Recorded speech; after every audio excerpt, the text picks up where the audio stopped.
Hi all good morning. இன்றைக்கி என்னோடய morning routine vlog தான் பார்க்க போகிறீங்க. ஸோ மார்னிங் எழுந்ததும் வந்துட்டு ஃப்ரெஷ்அப் ஆகிட்டு வந்துட்டு சாமி பாட்டு போட்டு விட்டுட்டு கிச்சன் விண்டோ ஓப்பன் பண்ணி விட்டுருவேன். யூஸ்வலாக நைட்டே வந்துட்டு எல்லாமே க்ளீன் பண்ணி வச்சுருவேன் வந்ததும் சமைக்கிற மாதிரி. இந்த வியூ எனக்கு ரொம்ப பிடிக்கும். கொஞ்சம் என்ஜாய் பண்ணிவிட்டு எம்டி ஸ்டொமக்கில் ஒரு டம்ளர் தண்ணி குடிச்சிட்டு ஒர்க் ஸ்டார்ட் பண்ணிட்டேன். Most of the time weekly அட்லீஸ்ட் ஒன்ஸாவது இந்த குழம்பு வந்து நான் ரெடி பண்ணிடுவேன். நம்ம ஊர் ஸ்டைலில் சொல்லணும்னு பார்த்தீங்கன்னா ஆட்டி காய்ச்சின குழம்பு ரொம்ப பிடிக்கும். வாரம் வாரம் கறி எடுக்கிறோம், நான்வெஜ் எடுக்கிறோங்கிறத தாண்டி அந்த நான்வெஜ் சமைக்காத டைமில் கூட நீங்கள் இந்த குழம்பு சாப்பிட்டுக்கலாம். ரொம்ப நல்லாயிருக்கும். அண்ட் அரிசி எடுத்து ஊற வச்சாச்சு. எப்போவுமே வந்துட்டு எனக்கு மார்னிங் ரொட்டீனாக டிஃபன் அப்படிங்கிற மாதிரி போக மாட்டேன். ஏன்னா கொஞ்சம் போர் அடிக்க ஆரம்பிச்சிடும். அதனால் ஷஃபில் பண்ணிக்குவேன். இன்றைக்கி ரைஸே வச்சுக்கலான்னு ரைஸ் வச்சுட்டேன்.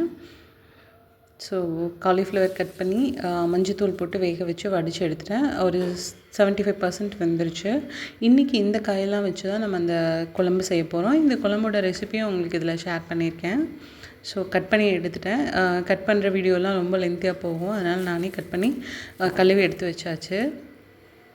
சைடில் வந்து குளிக்கிறதுக்கு சுடு தண்ணியும் வச்சுட்டேன். இண்டக்ஷனில் தான் வைப்பேன். அண்ட் அதுக்கப்புறம் பார்த்திங்கன்னா ஹஸ்பண்ட் எந்திரிச்சு வந்துட்டாங்க. அதனால் அவங்களுக்கு இன்றைக்கி பிளாக் காஃபி வேணும்னு கேட்டதுனால பிளாக் காஃபி போடுறேன். இந்த காஃபி தூள் வந்து எங்கள் ஊரில் அரைக்கிற காஃபி தூள் ரொம்ப மணமாக இருக்கும். அதே மாதிரி குடிக்கும்போது பார்த்திங்கன்னா அவ்வளோ ஒரு அரோமேட்டிக் டேஸ்ட்டாக இருக்கும். இது பேர் வந்து ஜெயா காஃபி தூள் அப்படின்னு சொல்லுவாங்க. இதை நான் ரொம்ப வாங்கி ஸ்டோர் பண்ணி வச்சுப்பேன். யூஸ் பண்ணுறேனோ இல்லையோ, ரொம்ப நம்ம டீஹைட்ரேட்டாக இருக்கிற டைம்லலாம் வந்து இது ரொம்ப ஹெல்ப்ஃபுல்லாக இருக்கும். ஸோ அவருக்கு வந்து பிளாக் காஃபி போட்டு கொடுத்துட்டு அப்படியே ஒர்க்கும் வந்துட்டு கன்டினியூ பண்ணிகிட்ருக்கேன். உங்களில் எத்தனை பேர்த்துக்கு இந்த சைலண்ட்டாக யாரும் இல்லாமல் ரொம்ப ரிலாக்ஸ்டாக சமைக்கிறது ரொம்ப பிடிக்கும்னு சொல்லுங்கள். சில நாட்கள் ஹரிபரியாக போகும் தான், பட் இந்த மாதிரி சமைக்கிறது எனக்கு ரொம்பவே பிடிக்கும். அதாவது எந்த ஒரு ப்ரெஷரும் மைண்டில் இல்லாமல் பர்டிகுலராக அந்த ஒரு விஷயத்த மட்டும் சமைக்கணும் அப்படிங்கிற மாதிரி. ஸோ குழம்புக்கு வந்து ஆல்ரெடி எல்லாம் கட் பண்ணி எல்லாம் எடுத்து வச்சுருக்கேன். சின்ன வெங்காயம், இஞ்சி பூண்டு, வரமிளகா, அதுக்கப்புறம் வந்துட்டு பட்டை, கிராம்பு, தேங்காய், அப்புறம் வந்துட்டு சீரகம், மிளகு, அப்புறம் காய்கறி, அவ்வளோதான். மல்லித்தூள், இவ்வளோ தான். ஸோ பாத்திரம் அடுப்பில் வச்சுட்டு எண்ணெய் விட்டுக்கலாம். ரெசிபி அப்படியே பார்த்துக்கோங்க. நான் சொன்ன அதே இன்க்ரீடியன்ஸ் தான் வறுத்து அரைக்க போகிறோம். ஸோ ஃபஸ்ட்டு மசாலாஸ் எல்லாம் போட்டுட்டு அது கூடயே இந்த வரமிளகா, அதுக்கப்புறம் இஞ்சி பூண்டு, சின்ன வெங்காயம் இதெல்லாம் போட்டுக்கலாம். சின்ன வெங்காயம் வந்து நல்லா வதங்கணும். எண்ணெயில் வந்துட்டு இந்த மாதிரி கண்ணாடி பதம் வர அளவுக்கு வதங்கினா குழம்பு ரொம்ப டேஸ்ட்டாக இருக்கும். இது காய்கறி இல்லாமல் நீங்கள் செஞ்சீங்கன்னா தக்காளி குழம்பு மாதிரி இருக்கும். அதுக்கு தக்காளி வந்து கொஞ்சம் அடிஷ்னலாக எக்ஸ்ட்ராவாக ஆட் பண்ணிக்கோங்க. நான் 2 எடுத்திருக்கேன். அண்ட் இன்னொரு விஷயம் பார்த்தீங்கன்னா, நீங்கள் வீட்டில் ஒர்க்குக்கு போகிறீங்க, லேடீஸ் யாராக இருந்தாலும் ஓகே, பட் கொஞ்சம் கவனமாக போயிட்டு வாங்க. ஏன்னா இங்கே வந்து சேலமில் நான் வந்து பழமுதிர்ச்சோலை போகும்போது ஒரு சின்ன இன்சிடெண்ட் பார்த்தேன். அண்ட் அதை பார்க்கும்போது எனக்கு அவங்களோட ஃபேமிலி தான் ஞாபகம் வந்தது. ஸோ அவங்களோட இன்னைக்கு மார்னிங் அவங்களுக்கு எப்படி இருந்திருக்கும், அவங்களோட அடுத்த மூவ் எப்படி இருக்குங்கிற ரொம்ப ஃபீலிங் ஆச்சு.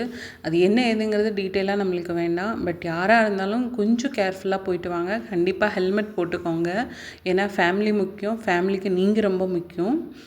ஸோ குழம்புக்கு எல்லாம் வறுத்துட்டு ஃபைனலாக வந்து தேங்காய் போட்டாச்சு. தேங்காய் வந்து முடிஞ்சால் தோல் சீவி போட்டுக்கோங்க. இல்லைன்னா நரன்னு ஒரு மாதிரி சாப்பிட்றதுக்கு இருக்கும். ஃபுல்லாக அந்த பச்சை வாசனெலாம் போகணுங்கிறதுல ஜஸ்ட் ஒரு 3 மினிட்ஸ் அந்த மாதிரி வதக்கி விட்டுட்டு ஆற வச்சுருங்க.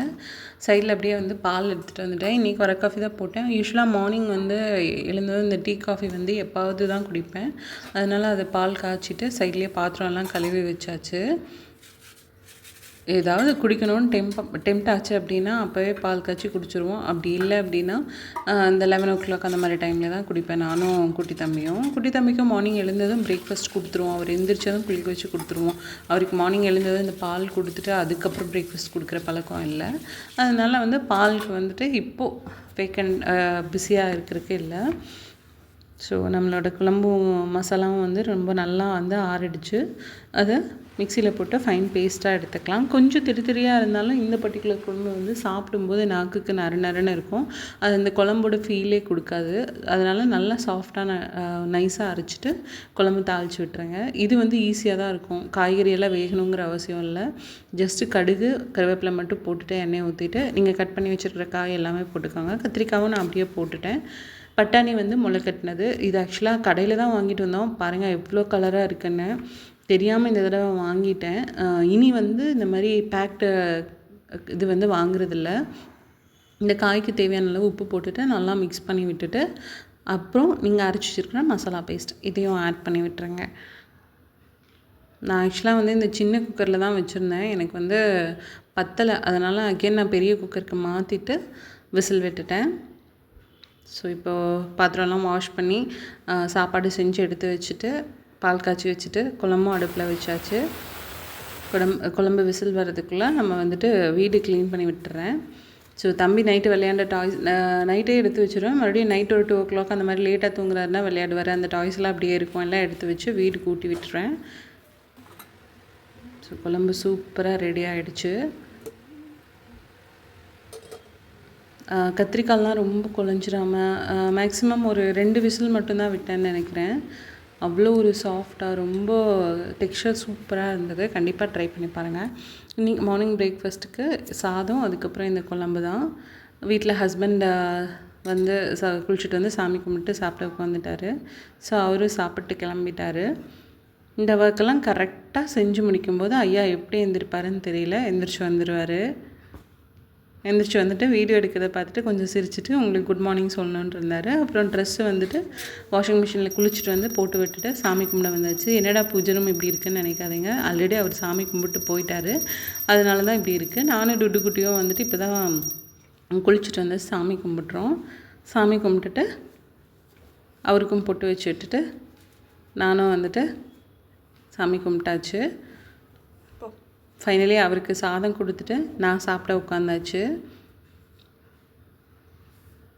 இது குருமாலாம் கிடையாதுங்க. பார்க்குறதுக்கு குருமா மாதிரி இருக்கும் உங்களுக்கு வீடியோவில். பட் இது ஒரு நான்வெஜ் குழம்பு ஈக்குவல் தான். ஸோ என்னோடய ஃபேவரட் குழம்பு சாப்பிட்டுட்டு அப்படியே மூவிஸ் பார்த்துட்டு என்னோடய மார்னிங் ரொட்டீன் இதோட முடியுது. ரொம்ப நாள் ஆச்சு நம்ம சேனலில் வீடியோஸ் போட்டு. அதுக்கப்புறம் முக்கியமான விஷயம் கிவ்அவே போயிட்டுருக்கு. நீங்களும் பார்ட்டிசிபேட் பண்ணிக்கோங்க. சேனல் பிடிச்சிருந்தா சப்ஸ்கிரைப் பண்ணுங்கள். தேங்க்யூ.